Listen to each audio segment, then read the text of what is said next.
Okay, so um, it looks like it seems like a lot of people want to go the easy out route um, on this current AI uh, crash. And so today's July 17th, 2025. So I'm looking into what are other possibilities, or at least get a general idea of what's happening here. As a reminder, I pause during my videos, so just use that as meditation. Um, but so the 787 apparently had a dual. So a current state of affairs with the or perception, let's just say general perception, is that the AI crash was. I'm taking Air India crash. The current perception seems to be the dominant current perception seems to be that the a pilot either committed suicide or intentionally um, shut off two fuel switches.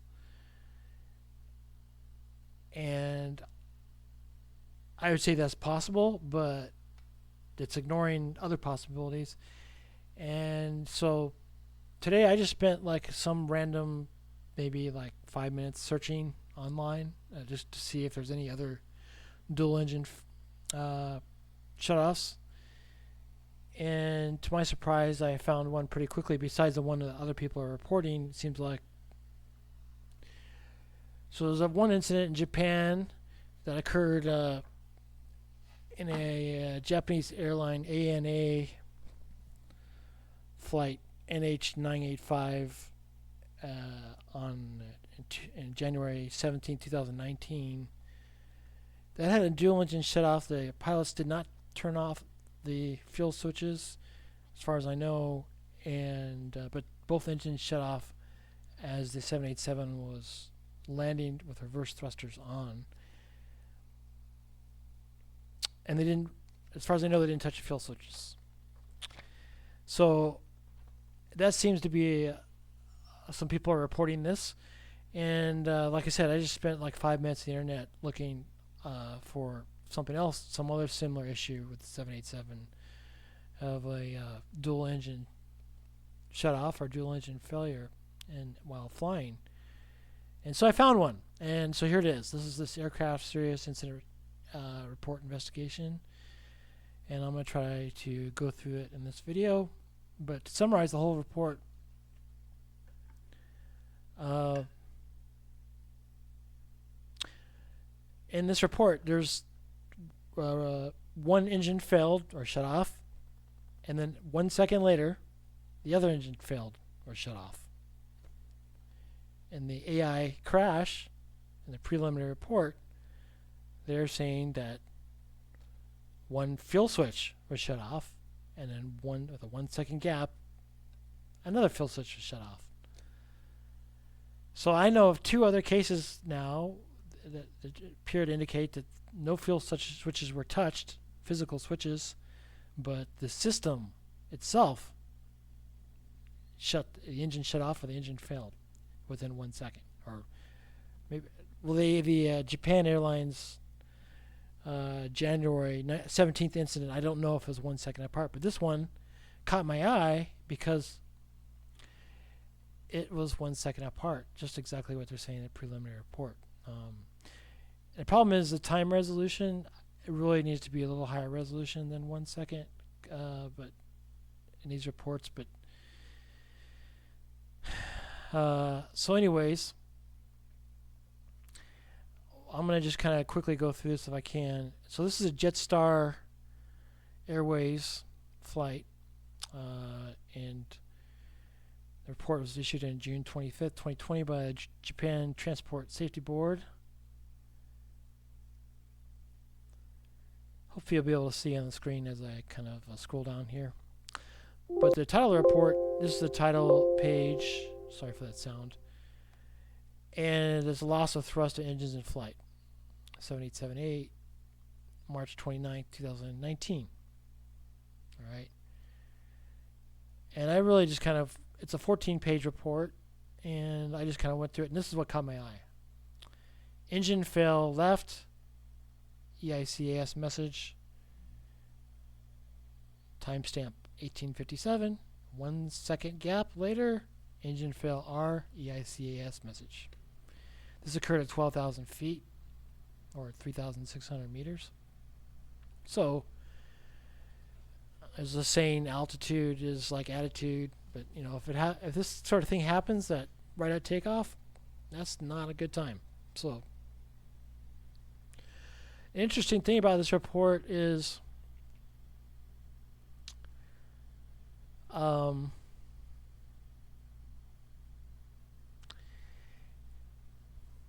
their conclusion,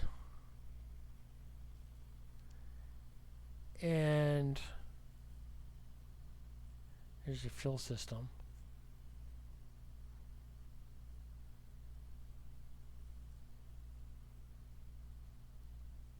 Just kind of cruising down state space here.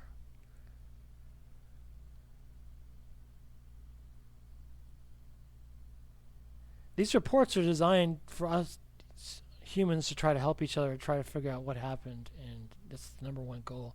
I don't care who you are, if you're some janitor who cleans a bathroom, or a person serving some Voodoo Ranger Imperial IPA. I don't know if you see that, but I'm not advertised by that.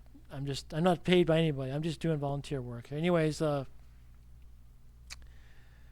this is a really interesting report. I just first became aware of this today, because this is the first crash I've seen fatalities in the 787. But this plane didn't crash. They were able to recover. Okay, so the findings here, page 10, they say it's highly probable that the revolution is permanent. That each engine at separate times temporarily fell below idle during the descent to Kansai International Airport.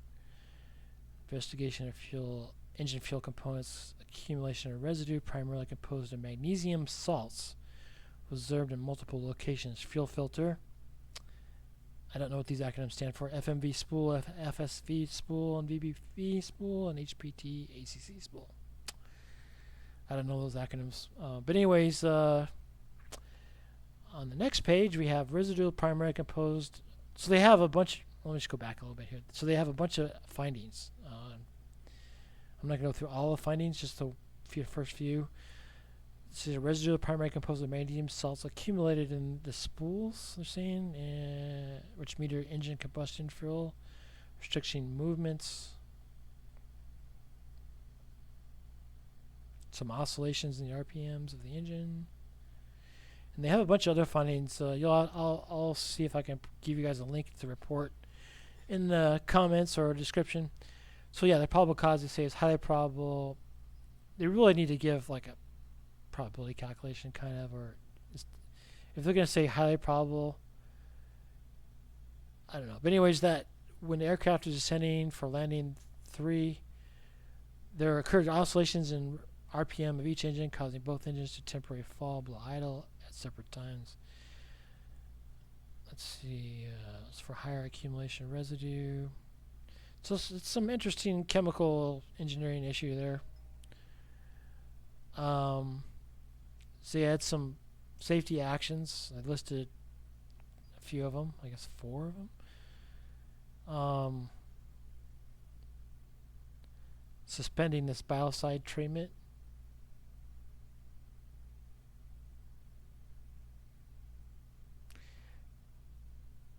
And there was a service bulletin issued for General Electric, I think, engines to notify. Now, I'm not sure which engine the AI flight had, but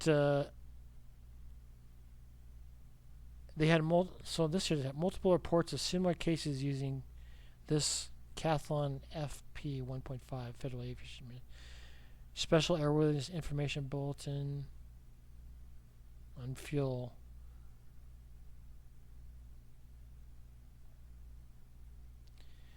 So anyways, I thought it was pretty interesting to share. Make a quick short video. I think most everybody's kind of done videos on the preliminary report from AI, Air India, and I looked at that report. I didn't read the whole thing, but I kind of like telescoped in on some parts, particularly two paragraphs. I'll probably try to do a separate video on that. Um, so I think it seems to me that for the general population, it's probably much easier to blame the pilots. I'm not ruling out the pilots did something, uh, but I think it's especially the stigma against mental health may cause a bias against a pilot who had a mother pass away and having to take care of an elderly father and is 56 years old. There's a big stigma against mental health and against people who have mental health problems, and so there's actually a general public bias against people who have mental health problems.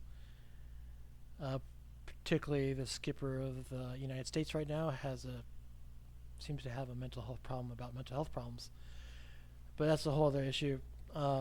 So, but I mean, I don't. My answer is I do not know. I read the preliminary report. I do not know what happened.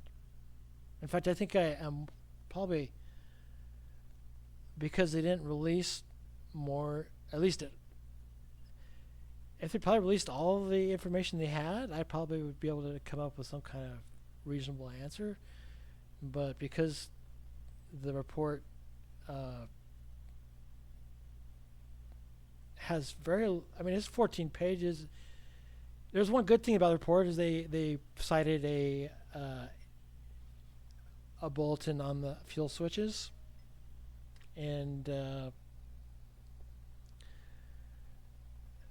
I think was valuable in the report. However, there's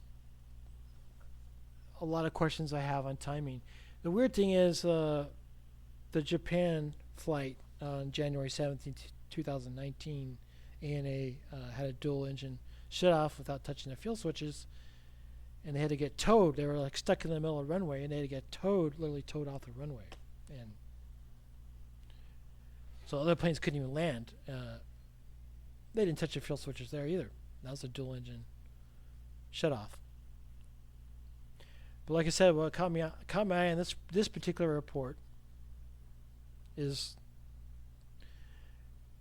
their indication of the time gap. Okay, it's just 1 second apart, exactly like the AI report. Engine failed. Now, I don't know the characteristic details of the indication of fuel switch, because maybe completely different.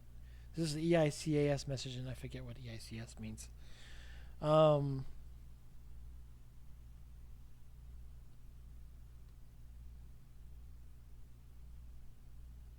Let's see.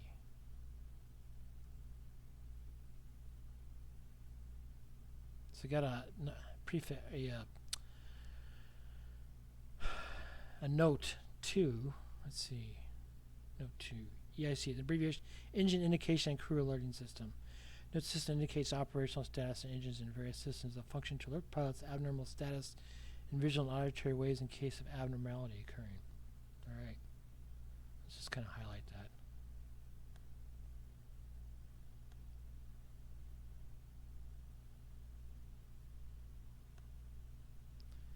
That's one of the big problems in the avionics industry, or any industry, the usage of acronyms. In my opinion, any report, every time the first usage of an acronym needs to have it decompressed, so at least some person has a hope to decompress and understand what it means. But anyways, it is just exactly as a preliminary report for the AI crash, 1 second apart between the two engines.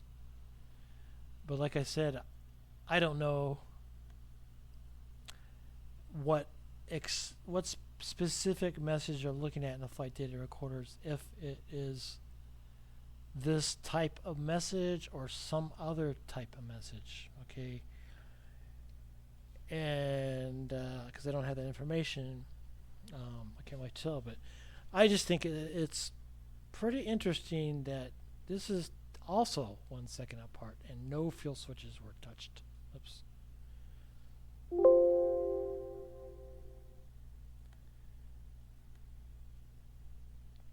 So it's just it's a little frustrating to me how, I mean, there's a thing called the Dunning-Kruger effect, okay? The Dunning-Kruger effect is people don't know just enough to be dangerous, basically. So I could know just enough to be dangerous. And like I don't have this EICS message memorized in my 1/4 neuron brain. Of course, I may have some microtubules in my brain, but Engine Indication and Crew Alerting System is that's what stands for, EICAS. They, in this case, this flight, in this Japanese report, they had altitude. Altitude's like attitude. You know, you've got good attitude, you got high altitude. And so they had enough altitude so they didn't have to check out early. They can have continue their consciousness. That's allows you to recover.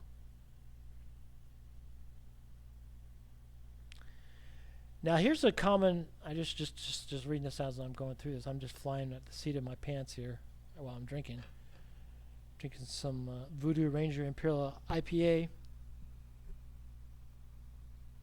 I'm not sponsored by this, but I like to show you what kind of chemicals I put in my brain. All right, so engine fuel split valve. All right, message appeared.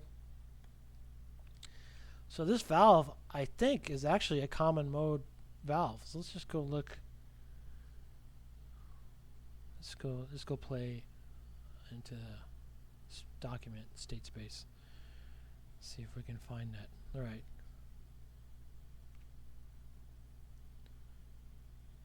So this is a diagram of fuel system. Fuel splitting valve. So you see right here, that's a common, well, wait a minute. So what is this? Okay, per engine, I guess, but it might be a common fuel splitting valve.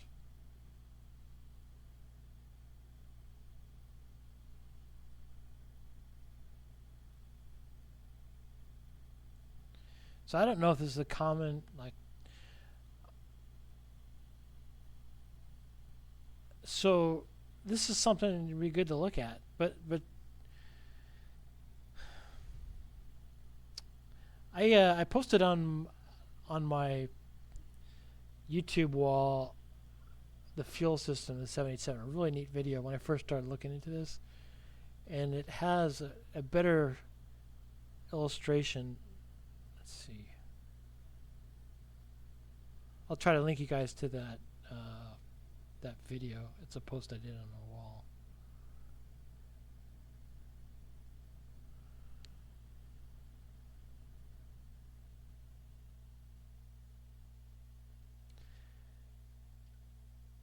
But there could be a common mode component between the fuel systems. And I think this fuel splitting valve might be a common mode, or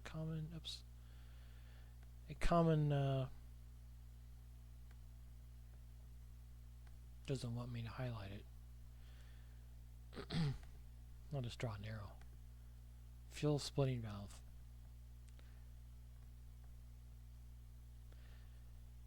So in this particular, you know, there's a lot of information they didn't give us in the AI crash report. you know, I mean, we don't know if this message showed up. Engine fuel split valve R uh, message. But this is just one, and it took me just like 5 minutes to find this report. Okay, engine I found it online, just kind of searching engine indication crew alerting system message. So, and this map is kind of interesting. I'm not sure where this is in the world. I think somewhere around Japan. And so they were like flying in this red trajectory in the state space, and so they have engine control R status right, and engine fuel split valve 1854 right status. So something wrong with that fuel valve, and then like 3 seconds later, engine fail left, caution. Engine fail right, caution. 1 second later, and they're just over land. And the altitude, the first point where the left engine went out was altitude about. This is the port engine, by the way. I prefer to like identify it like port and starboard, but just because port and starboard are independent of your perceptual transformation of where you are relative to the aircraft.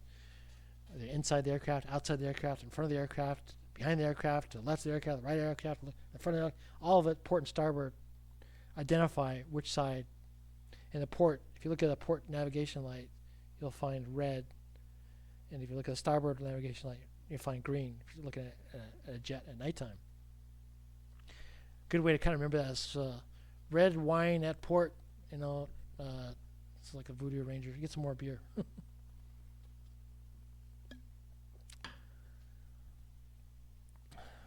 Another interesting story. There's the red. When you think of red port light, it's a red port. It's like, okay, trying to get to your port destination.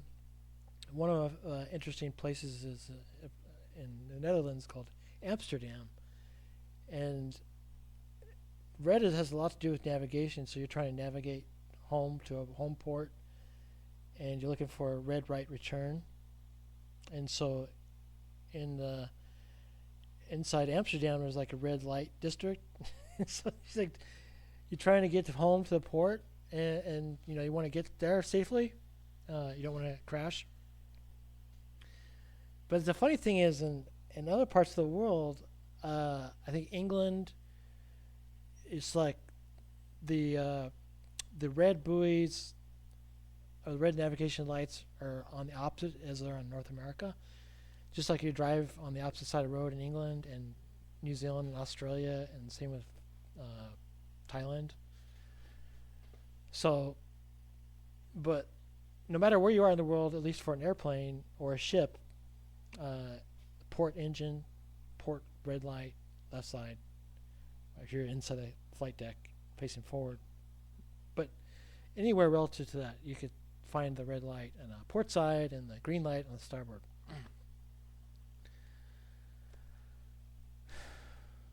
But luckily, these they had the lottery. They got the lottery ticket today, and at this particular flight at 3,600 meters. So they had plenty of time to have control back, I guess. Control status. Let's just look at what happened 1908.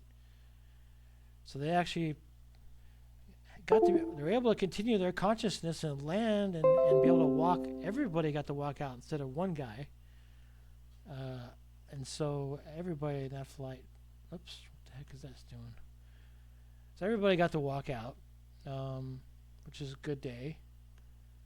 Bad days when you can't walk out of the plane. Let's see, what other messages we got here that's kind of interesting. So 1908, engine control L, EICAS message appeared. Aircraft landed at. I'm not sure what this message means here.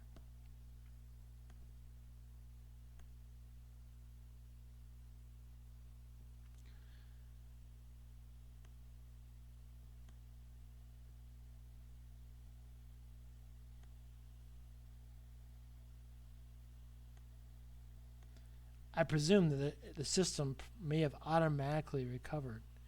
And so in this report, I don't see any mention of the thrust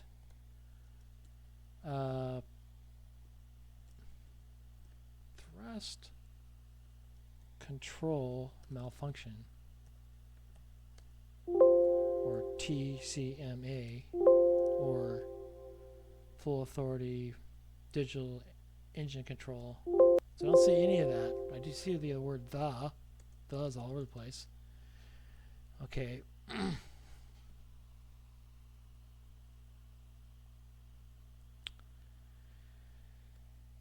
So, yeah, this day was a great day because everybody got to walk away from this flight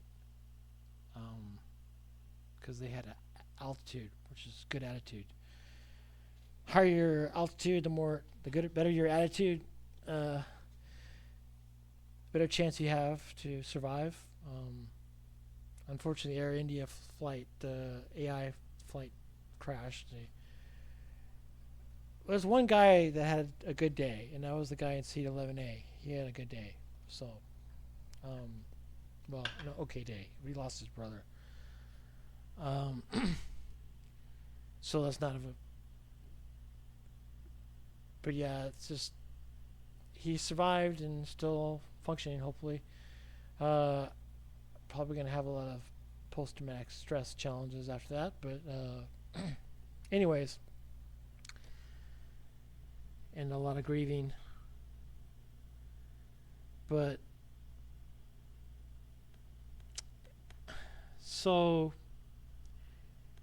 this makes me wonder how many other 787s had a dual engine shutoff in mid-flight or takeoff. Well, not takeoff, but how many other incidents are there like this? When I only spent like maybe 5 minutes on the internet just kind of searching and found this, because my original perception was, it's just the Japan ANA 2019 January 17th 787 had a dual engine shutoff with the thrust reversers on while landing.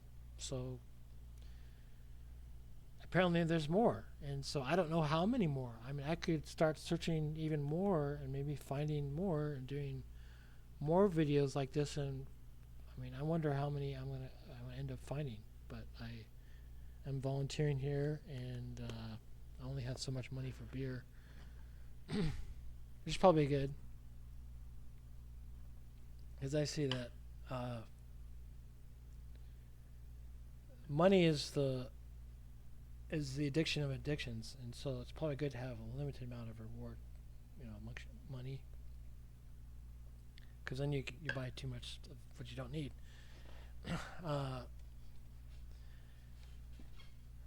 So another pilot I'd like to talk briefly about, one of my favorite pilots besides Neil Armstrong, is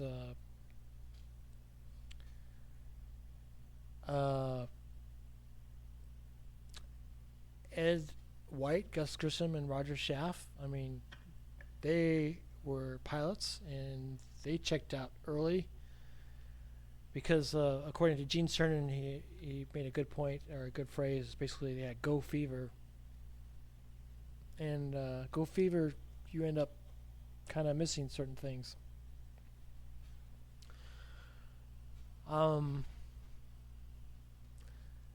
But another pilot I actually got to meet, and he sat next to Neil Armstrong while they landed on the moon together. And he has a great book called Magnificent Desolation. And he was smart enough to check, instead of checking out, he checked in to get a good mental health during times of distress on his return trip after he got back from the moon. Because being in the shadow of Neil Armstrong, people like myself didn't even know his name until Neil Armstrong died, which I'm still puzzled by. I don't know why I didn't know that Buzz Aldrin didn't even I didn't even know he existed until Neil Armstrong died. And I just it teaches me how narrow everybody's perception can be, and how how compartmentalized, and so one of my favorite three words is I don't know. So and but anyways, Buzz Aldrin was addicted to alcohol. That was his addiction, and so I highly recommend. I really think it needs to be required reading in school for maybe like high school, or to read Magnificent Desolation, because it talks about mental health and the challenges that Buzz Aldrin had with alcohol, and so I look at everything as moderation. I look at alcohol as should be like it really is a medicine, like an over-the-counter medicine that you could abuse. Since you really, I mean, ideally they'd have a chart on here. It's based on your body mass in like an index chart, where it's okay. You can, if you have more than this, you must have a medical doctor or something like that. I mean, that would probably be good. But anyways, so I mean, what frustrates me is I realize that airline pilots, commercial pilots, may have 10 billion years of experience flying airplanes, and they're the best at what they do, flying airplanes. They're extremely incredible, profoundly great experts. However, when it comes to what happens when you move a switch, or don't even move a switch, don't even use your hands, and you're sitting in a chair, what happens underneath and behind the panels and inside the machine, in my humble opinion, it's the aircraft mechanic and the technicians and a lot more other people inside this giant incredible machine. It's just like a tax law. The tax law in the United States. No one human being knows all the tax law, and I don't care how many years of experience you have. It's just like there's so many different codes. Or another way to look at it is, I mean, just like the Microsoft operating system. There's no one software programmer that knows the entire operating system. And so these systems are, it's not like in the 1950s where, a switch was directly wired by a cable. It was a cable that, like Neil Armstrong had an engine failure when he was, there was a jet that was like jet was sitting underneath a prop airplane, and Neil Armstrong was flying, and one of the engines failed, and just like catastrophically failed, and cut like some control lines. Maybe had just like one control line left, but it was like a cable. It wasn't like a digital flight control system. But Neil Armstrong was able to land. It's in his book, First Man, a biography. I highly recommend reading that. It's a great book. And so before Apollo, there was no digital flight control system. So in the 1960s is when digital flight control systems first really kind of started. And in fact, when Neil Armstrong was piloting the lunar module on Apollo 11, he had an automatic flight control system for the lunar module. And when Buzz Aldrin was sitting right next to him, to the right of him, they had 1201 and 1202 alarms going off on their way down to the moon. I'll link you to the Apollo 11 landing in the comments.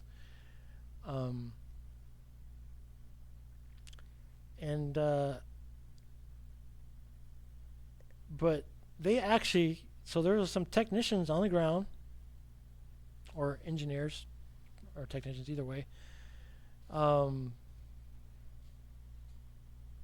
that actually did that exact test and observed those 1201 and 1202 codes. And because they did that, they were able to communicate up the chain of command when they had the two alarms to say it's okay. What was happening is the computer was getting overloaded. And Buzz Aldrin, if you read his book Magnificent Desolation, he may have left the rendezvous radar on, and so it overloaded the computer. And it was a really small computer. I mean, much simpler than this. I mean, this is like, it doesn't even compare. I mean, I actually had an old calculator. I mean, my watch is probably, no, maybe not my watch. Is, I mean, something as small as this went to the moon, okay, but they got overloaded, and so they weren't sure if they could continue or not, and so what ended up happening is Neil Armstrong had to override the computer, the digital flight control system, because it had autopilot, and started heading towards some big rocks. Okay, you can see the rocks on the moon. So yeah, you don't want to land there. So Neil Armstrong overrode it, and with just like a few seconds of fuel left, was able to land on the moon for the first time and not crash. But that was so digital flight control systems was born out of the Apollo era in the 1960s, and I think what happens is some of these really experienced pilots is that mindset from the 1950s. There may have been flight control systems in the 1950s that were not digital. They may have been analog flight control systems, but not digital. And so there is a difference between those two.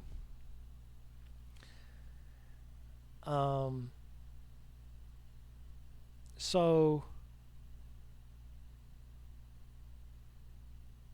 what I'm trying to get at is don't always blame the pilots. And don't, Buzz Aldrin had to check into a mental hospital several times after he came back. But it takes a very brave man to do that because of the stigma against mental health. And so he was brave enough to get help and survive. Okay. But he didn't crash the lunar module onto the moon. The one thing he did do was he might have so there was an ascent breaker. Okay, so once they landed on the moon, there was an ascent breaker. After they went walking around. So the requirement by the skipper of the United States was at the time, or they started the program, John F. Kennedy. It was to land on the moon and return safely to Earth. So the first two words really spoken on the moon was contact light, and that's what Buzz Aldrin said, is contact light, because that knows you didn't die, you landed. And so that contact went on, the little cyan-colored light turned on, and so that's Buzz Aldrin said the first two words on the moon. So technically, you didn't have to go down to fit the requirements of the skipper. You didn't have to go all the way down the ladder to achieve the mission, but Neil Armstrong was assigned to go down the ladder first, and then Buzz Aldrin came after that. And so Neil Armstrong said, when he first stepped on the moon, he said, "This is one small step for a man, one giant leap for mankind." So that was he didn't really pronounce the A really well, but that's a whole other topic. But and then Buzz Aldrin, when he went down, he was number one to do number one on the moon, if you know what I mean. I actually, when I did my first EVA, I went number one. I don't know if the doctors like that, but anyways, so when they went back in to the lunar modules, it may have been Buzz Aldrin. He bumped a circuit breaker cover on the ascent breaker, okay? And so for that moment, they probably said, "We're not going to get off this fucking moon, so we got a problem here. So, luckily they had like almost what I don't know 400,000 scientists, technicians, engineers to help out, and so they took a nap on the moon, I guess, and until they figured it out. And I guess what they came up with was something like this. You see that? See a pin? It's a felt tip pin. I don't know if it's the same color that Buzz Aldrin had, but so they had so Buzz had a pin, and he just pushed in the ascent breaker, and that's how they got off the moon. All right. If you didn't have that pin, maybe it might have not got off the moon. You never know. But anyways, so they returned. But Ed White, Gus Grissom, and Roger Schaff, and the two astronauts that crashed in the T-38 crashes, I forget their names. I should know. Probably need to do videos on them, but because there was one that had a bird strike on the T-38 trainer, and then another one crashed T-38. Two pilots together, and the bird strike, and two pilots together on the T-38. They crashed into there was fog, and they crashed into a hangar at the airport where they're building the lunar modules, I think. So what I'm trying to get at is, like I said, Buzz Aldrin had a mental health challenge. Don't blame people. I think if you jump to a conclusion that a person with mental health is going to crash a plane is like not the most healthy conclusion, and also it's like a very cathartic release. Is that the correct word? Emotionally and mentally, to just like, oh yes, mental illness, so he's effed up, so yeah, he's gonna crash a plane. Just the stigma, it actually increases the stigma in a way. And so this video is, I'm kind of venting my frustration about jumping to the conclusion that it's a pilot mental health problem. Not that I'm saying it's not a pilot mental health problem, or a sabotage or something like that.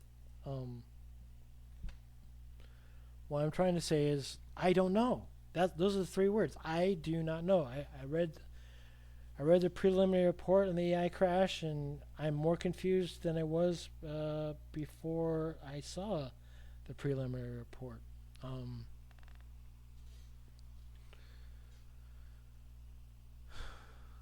So my answer is I don't know, and it frustrates me when I see, like I said, when I see really experienced captains. It's like, I can understand that it's really bright and it's critical to have a black and white mind. In other words, when you're flying a plane, you have to think fast, and so you really have to have kind of a black and white mind state where you have to defuzzify an infinite state space instantaneously as real-time optimal control of your craft or your vessel or your airplane or your ship or whatever it is. And that's you have to think fast, and so you have to kind of have a decisive mindset. I'm not a pilot. I am not. I do sail a boat. That's about all I do. But and then I drive a car, and maybe a spaceship. But no, I don't. No space. Actually, I do have a spaceship. It's called Earth. And we are flying towards the Andromeda Galaxy at very high speed right now. Anyways, so all I'm trying to get at is there's a phrase that history may not repeat, but it certainly rhymes, and I kind of sense that going on right now with this AI crash. And so what that means is, okay, so now there's a statistical probability that this may happen again, okay, independent of the pilots. And I think people are kind of stuck on the idea that when the pilot said Why did you do that? Something to the effect. I'm paraphrasing. Or why did you cut off? And so we got another pilot sitting next to him somewhere. Unless there's somebody else back there. Like an invisible hand.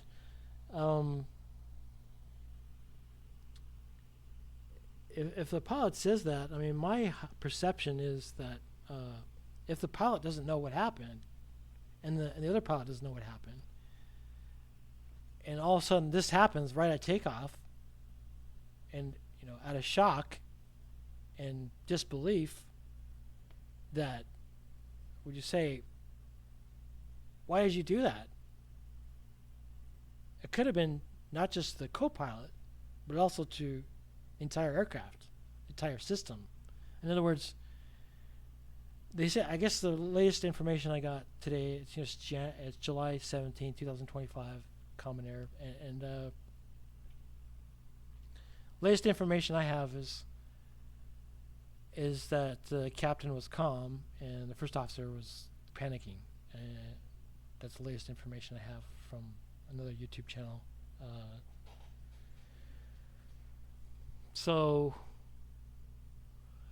But my perception is the captain. I was talking to my friend Doctor Who. I just call him Doctor Who one about this because he has car trouble. His car engine just kind of randomly shuts off in the middle of the road somewhere. Or it actually doesn't shut off. It goes into safe mode, which is like instead of going 55 miles an hour, you're going like 2 miles an hour or 5 miles an hour or whatever. And so I asked him, like, hey, when that happened to you, what was your thought? And he said, well, something like, oh shit, or something like that. And I asked him, well, is there somebody sitting next to you? And he said no, and he didn't answer. Because there's somebody sitting next to you, and it goes out. I mean, I've had various times in my life where I had like engine trouble in my car, and it's like I could see myself saying, "Oh, why did you do that?" Like talking to him. I talk to machines because I sometimes I feel like machines are special, especially if my life depends on them. And a lot of men like to say, she's a beautiful machine, or she's a beautiful vessel, a beautiful ship, Queen Mary or whatever. And so I perceive it as not particularly abnormal for somebody to talk to a ship, especially if it is acting kind of strangely, or actually lethally strangely. So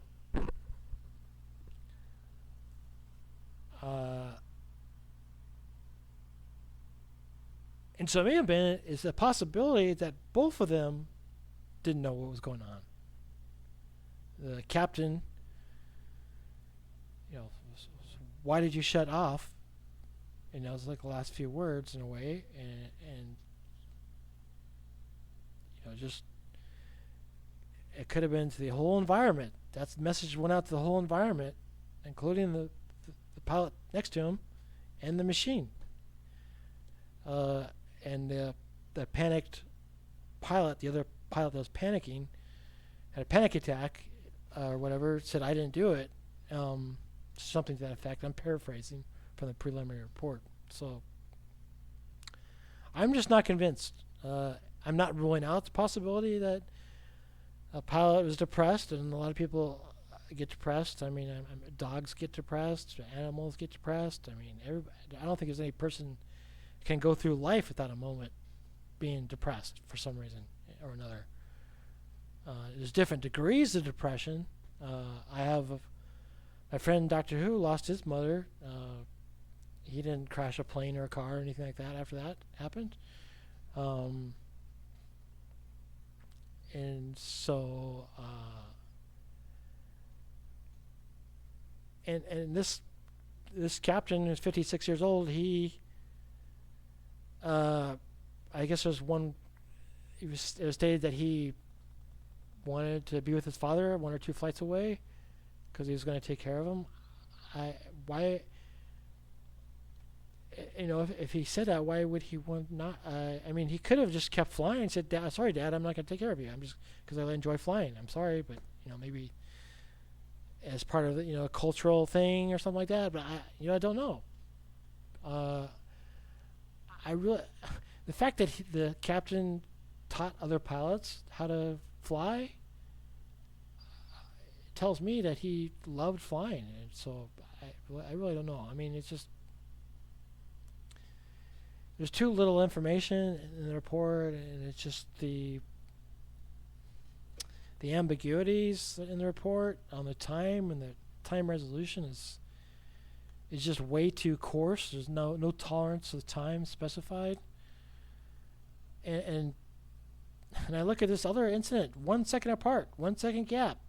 I don't care if it's fuel switches or not. It's just like, well, I mean, in this case, the fuel switches were not involved, but the engine failed. Okay, now fail is subjective because it could be some system outside the engine that failed that caused the engine to fail. So it's just, anyways, it's.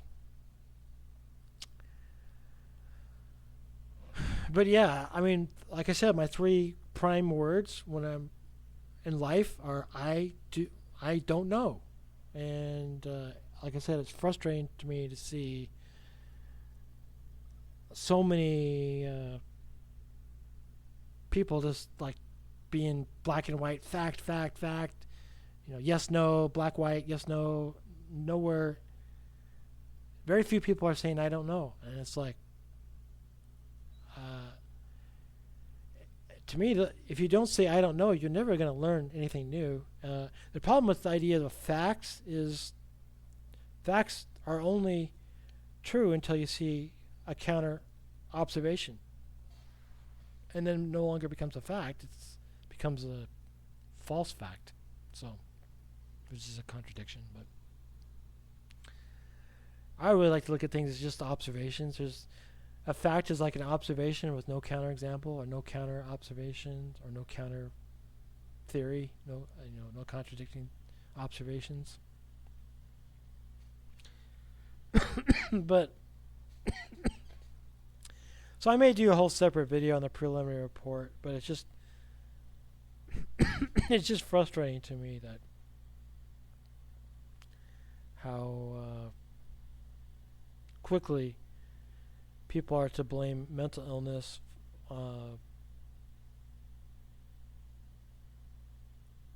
in a way. I think it just increases the stigma of mental health, because then people scapegoat a person who is mentally ill. Just keep in mind, Buzz Aldrin, who went to the moon, had a mental illness and back. And it might have even been before. You don't even know if it was before he went to the moon. So, and it just wasn't fully realized. But so don't stigmatize people with mental health by just automatically blaming it's factual that it was the pilot. Okay, so that's the big issue I have. Again, like I say, I don't know. I don't have enough information to tell. I really don't. And like I said, the preliminary report to me is just more confusing than without it. It would be less confusing if either they provide all the information they had transparently, completely transparent, or at least give the full transcript of the flight data recorder from taxiing on the airport to the crash point. Instead, they just had a few words, and another big complaint I have about the report is I spent like just 3 minutes on the internet, or maybe 5 minutes on the internet, and I found this Japanese report of and this is two reports from Japan on incidents of the 787 where the loss of thrust or loss to engines, and it's dual engine, not just one engine but both engines, which is a critical common mode failure. Uh, and so, I could spend more time looking at more, see if I can find more incidences where 787s have had dual engine shutoffs not involving the fuel switches in mid-flight. This report does, like I said, does not mention the thrust control malfunction accommodation system, this TCMA, and I don't think it mentions the full authority digital engine control system. But yeah, the world is. I think one of the big problems right now, especially with the higher, more experienced pilots, their mindset might be more in the 1950s before digital flight controls. But now, since the Apollo missions, we are full on pretty much in digital flight controls. And digital flight controls are a lot more complex than an analog flight control system or just a cable. You just stick and cable. The cable's hooked up to a stick, or stick's hooked up to cable. Switch is hooked up to cable. So, and I'm a little frustrated at that, and I really think it's the Dunning-Kruger effect on pilots to just blame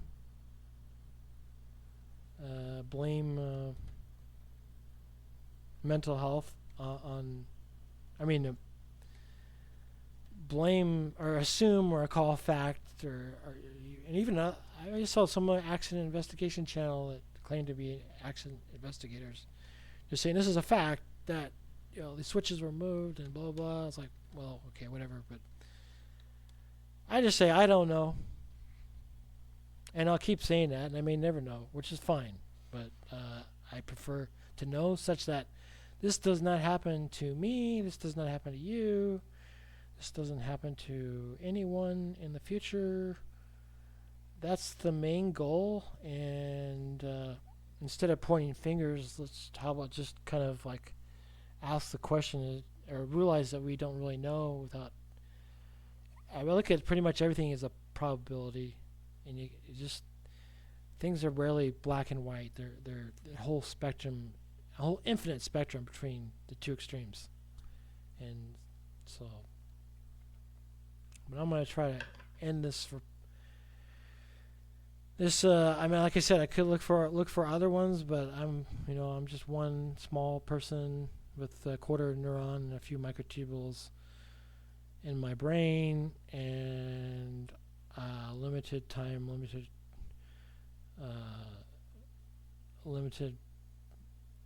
trillions of dollars. But it's a fascinating problem. But yeah, I just kind of like, if I'm sitting in a seat, I kind of like to hope the plane lands. I don't really care about anything else that much. Just looking for a safe landing. But this is an interesting report. And it's not even being mentioned on the internet as far as I can tell. Of course, I didn't really look for people doing videos on it.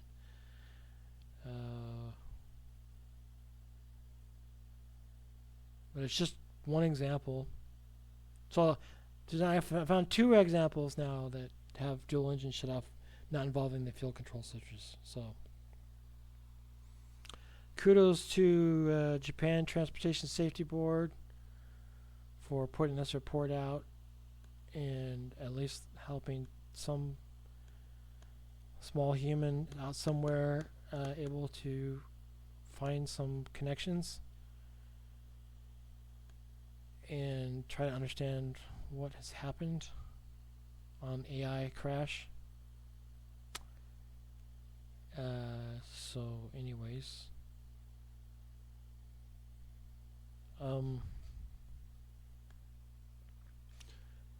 so yeah, I try to say I admire people who are brave enough to say I do not know. Unfortunately, there's very few people like that in this world. Very few, sadly, and I wish there's more people like that. confidence is a fascinating thing, but you're never going to learn anything new if you say you know something all the time, or everything's a fact or whatever, or things are black and white. It's much more productive to say I don't know, and if you say I don't know, you'll be able to try it. You'll be able to learn something new, and as you build your mental state space with experience, you get more and more robust at your accuracy of your perception on the systems of the world. So, but as I said, I'm already an hour, and I'm going to stop the recording. I hope you're doing well on this spaceship Earth, and take care of yourself, and be open to saying I do not know, so you can learn new things, and be sure to put some kind of level of decision control on your mental model, even though somebody may say the opposite of what you think. Because I fall victim to that too sometimes. Like, okay, somebody's an expert, or I trust a friend on a decision. The friend says something that's kind of a contradiction to what I say, and I let the friend override me. Is not always the best option. It's just like, it's really kind of good. It's very beneficial to try to gauge your own perception of your own experience and be humble at it, but also not. Also try to be. You want to try to have a robust accuracy in your relative perceptual experience, which is not easy to do. But okay, so I'll put timestamps in here for you all, and I'll leave you with one of my favorite songs by The Verve. I'll leave you two of my favorite songs. By The Verve was Bittersweet Symphony.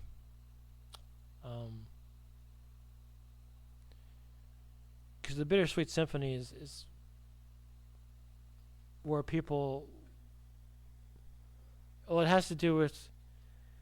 I mean, the reason why I think of that song is I think of these large institutions that are controlled by money. They're kind of slaves to money, in a sense, and that's not the best way to live. So, even for a large entity, even though you have to be practical with money. And then the other aspect, the other song I'm thinking of is Learning to Fly. So we all got to learn how to fly. I mean, in our own ways, in our own life. Don't have to be an airplane, but as a metaphor for life in general. And I guess I'll leave a third song, The Fix. It's one of my favorite songs. As one thing leads to another. And that song, The Fix, reminds me of the preliminary report. Because I just like, okay, this is when the wrong word goes in the right ear, I kind of question what's going on. I mean, we would like to have an easy out and say, oh, yeah, it's a pilot, shut the switches, turn the field switches off, end of story, everybody can go home, take a nap, or have a beer, or a sip of beer or something. But anyways, so yeah, it just seems to me so much easier to blame a pilot than it is to blame a very complex, or let's just say very sophisticated AI airplane, Air India airplane system, computer system. Did they use AI in this AI airplane? I hope not. To be honest with you, I really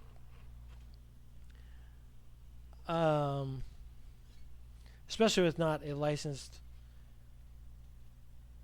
engineer involved, but particularly a licensed control systems engineer, or the FAA designated engineering representative. They changed the. I think they changed the terminology and then designated engineering representative to some other terminology.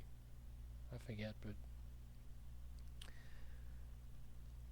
but it really concerned me because I was listening to one of my news devices, hands-free uh, chat bot device, and it was like telling me a little advertisement. It's like, oh yeah, we use AI for our quality control for aircraft systems or something. I'm like, what? Like, the problem is it hallucinates, and I think a lot of people don't realize that it's a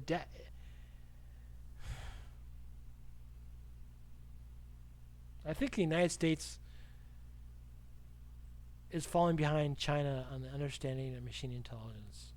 China is starting to rise, and being aware that it's probably an adaptive control system with an adaptive state classifier, but using reinforcement learning. But I don't know if this is in the 787 or not. Like I said, I hope not, without letting the public know about it, because there's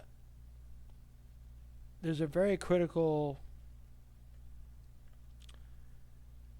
There are people that specialize in control systems. I'm not a licensed professional control systems engineer. I am looking for one, by the way, volunteer, a licensed state board of registration and control systems, and in pretty much almost any state in the United States, but except for maybe Texas. But I won't talk about that. But so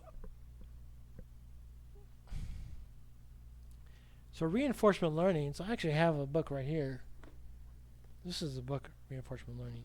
This is some basic science research. I have to expand myself.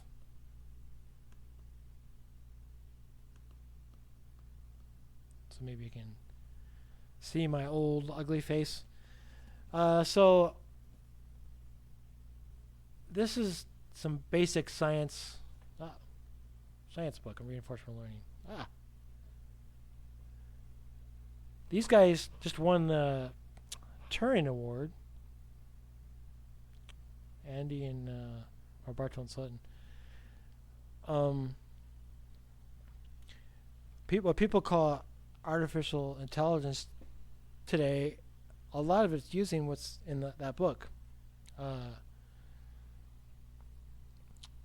But that book is not focused on critical flight control systems. It's just more kind of a basic science book. It's not like an application of control systems, which you really need to have a licensed professional control systems engineer. Not like the problem with the definition engineer in the United States is if you can turn on a light switch and maybe turn it off, you get the title engineer. You don't have to do anything. So there's a problem. And so I'll be really concerned if we're using something like reinforcement learning in 787. I don't know. I have no idea if they're using it or not. It's just coincidence that AI is also Air India also stands for artificial intelligence. Hopefully that's just a coincidence and has no correlation. But because I heard that in one of my news advertisements on one of my devices, I'm not going, no, please, I hope they're not doing that. Because they may not be knowing they may not know what they're doing and not have a licensed professional be involved. And some people hate regulation, but if you're sitting on a seat in an airplane that's not regulated, well, okay, you get to find out what no regulations were like.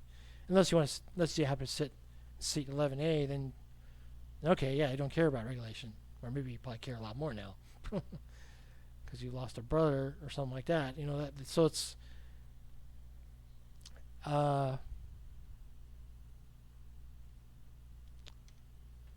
So with reinforcement learning, there's two um, before reinforcement learning there's basically different types of control systems. One is called a proportional integral derivative control system. It's called PID control. These are traditional control systems. There are control systems in the 1960s for rocket ships. In fact, the Apollo rockets and nuclear weapons also have control systems, and missiles have control systems for flying through the air, through space. These are all control systems, and there's a whole massive field of specialists in this area. And there's also licensed professional control systems engineers. Like I said, I am not a licensed professional control systems engineer, but I am licensed in a few other areas. But I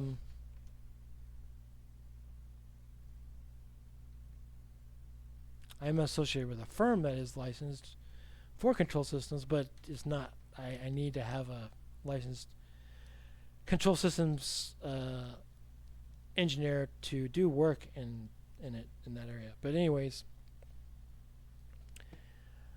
so with reinforcement learning though, which seems to be in the last few years taking off like crazy, and there's a state, or there's a method called optimal control, or model predictive control, and I mean, there's a massive field behind control systems. Like I said, it's a massive field, and people may not realize it, and it's not really simple. There's a lot of ideas that are frequency based, and I mean, going from time domain to frequency domain, and so it's. But with reinforcement learning, the key word is learning. Okay, so you get a system to learn at a certain point where it's ready, just like you train a pilot. Pilot learns how to fly an airplane. They have to go through a certain number of hours of training and tests, and certain tests they have to take. And once they get to that point, they pass the level of I'm not a pilot, but I'm just giving my perception. Pass a certain level of qualification, all right, and then they got recurring tests probably, and so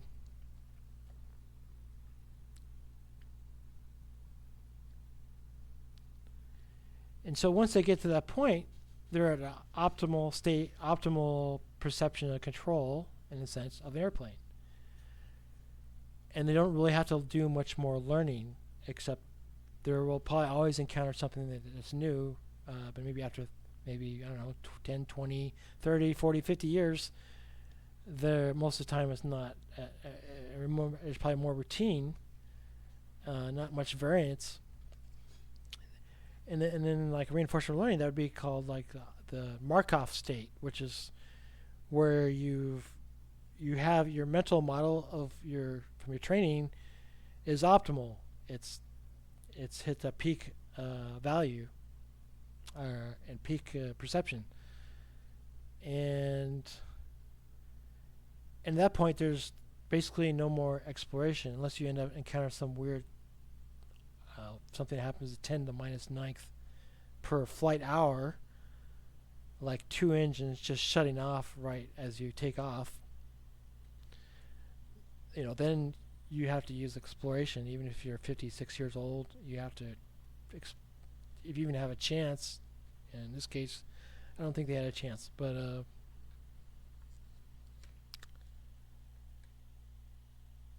and so, but anyways, what I'm trying to get at is there's a setting, a balance between exploration and exploitation, all right? And when you're learning, you're exploring, and once you build that exploration up, you start increasing your exploitation. And as you get more and more experience, you become more of an exploiter, than explore. And to the point where you become like a professional, then you stop exploring. I mean, don't stop, but let's just say 99% you exploit and only maybe 1% explore. And that's in control systems that's near the Markov state. It's also called Q star, which is like the optimal model of the world and of the world of control. But there's a lot, if you try to apply, if you don't apply reinforcement learning correctly, you may not know that if you have a machine that controls an airplane and it's doing too much exploring, and part of this exploring is hallucinating. They say like these large language models, they hallucinate a lot. Well, if it's applied to an airplane, the airplane will hallucinate. It may hallucinate if it's on the ground or in the air. It may not know, and so maybe some system may have an indeterminate state and cause confusion, and so you don't know. Anyways, I really hope. I don't know if AI is using AI. Like I said, I would be very concerned if they are. And then we got these two other incidents: the Japan January 17, 2019 flight with the dual engine shut off without fuel control switches actuating or moving, and the other incident here from this report, March 29th, 2019, just a couple months later. Same issue, 1 second apart, all right? Just like the preliminary report on the AI crash. So,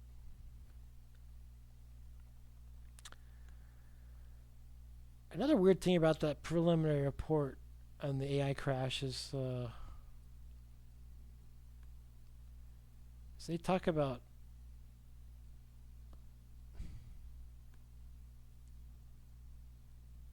I'm going to shrink myself because I'm not real important.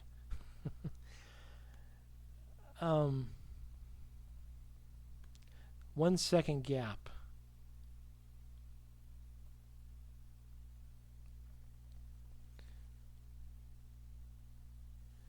Yeah, it just don't have enough information, so I don't know what happened.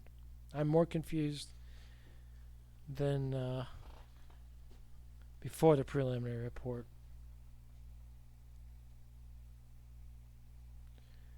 And I just hope that more information is released.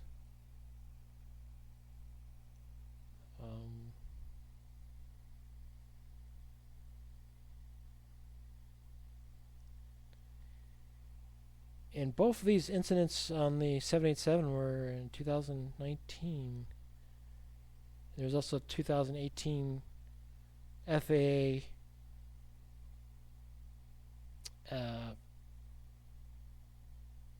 bulletin on fuel control switches that could fail and cause the engine to shut off. That was made as optional instead of a requirement. This is the same FAA that's under the auspices of the current administration. It was also in this year, 2018 and 2019. So, like I said, history may not repeat, but it certainly doesn't rhyme. And there's some common mode regulatory contextual information there.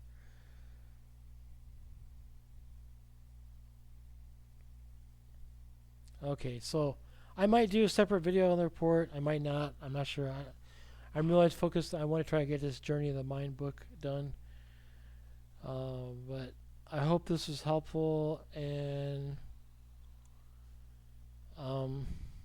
feel free to comment, give me some negative feedback, dislike or something. But it's good to get some constructive feedback on this. It just like surprises me that I only had to spend a few minutes online to find another report of two engines just failing right next to each other within 1 second, and nothing to do with flight fuel switches. So, uh, my perception is I still will not fly in a 70. I love the 787, but I was like, okay, you got to give me more information before I feel comfortable sitting my butt in the seat in the 787. Just because I got two more data points, not directly related to just the pilots. Fuel control switches, and I could search some more. If the news media continues to pretend or not pretend, or if the masses to continue to blame the stigma of mental or like amplify the stigma of mental health by blaming, jumping to a conclusion that the pilot committed suicide. I just will have to. I'll start searching for more reports that basically point out, oh, we got the dual engine failure, 1 second gap. Okay.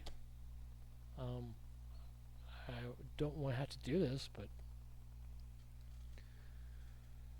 I think a big problem is the large entities, large corporations do not want to spend the money to get to the bottom of this problem. It's a lot less expensive to just get a new pilot.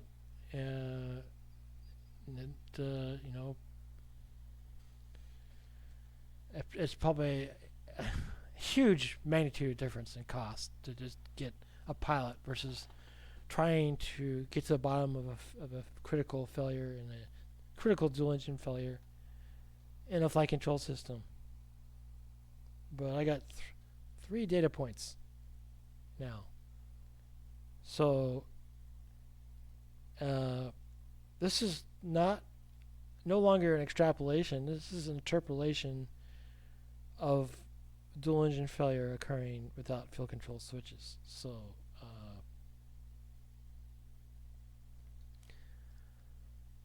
okay, I'm getting sleepy. So this beer is for all the people who have checked out early, including on the AI crash and Ed White, Gus Grissom, and Roger Schaff.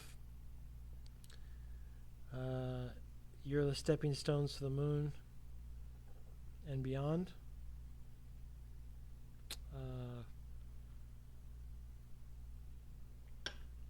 You made it possible to get to the moon safely and back. Thank you for that, and I hope that the deaths of all the people who died or injured on the AI crash are not in vain, such that it's clear to identify. I'm hoping that we can identify exactly what happened. I just am concerned that we don't have a repeat of the 737 MAX, where the pilots were blamed prematurely and inaccurately.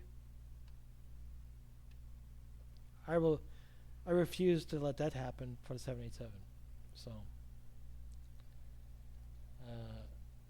I'm not ruling out that a potential suicide, murder, or whatever happened. I'm not ruling that out, but I'm not ruling out the machine either.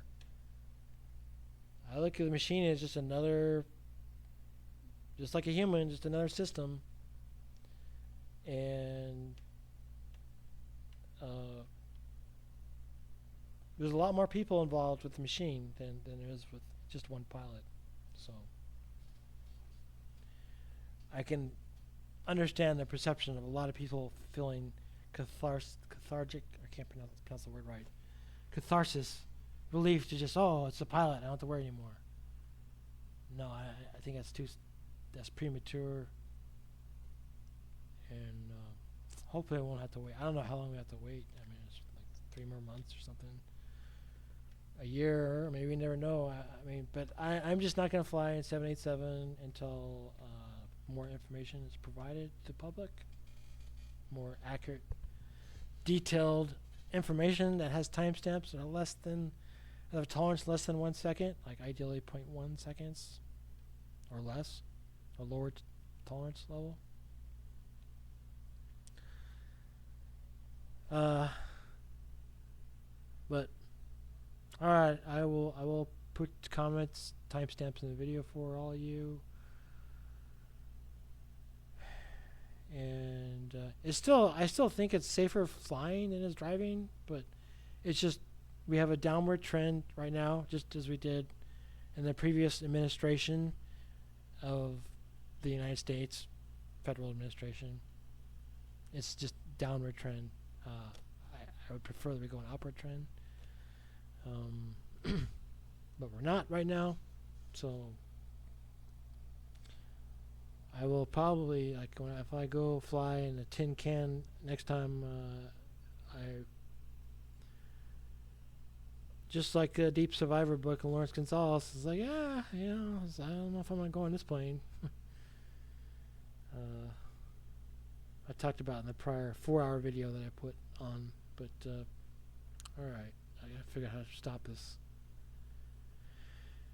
Okay, so bye. Hope to see you in the next video. And take care of yourself.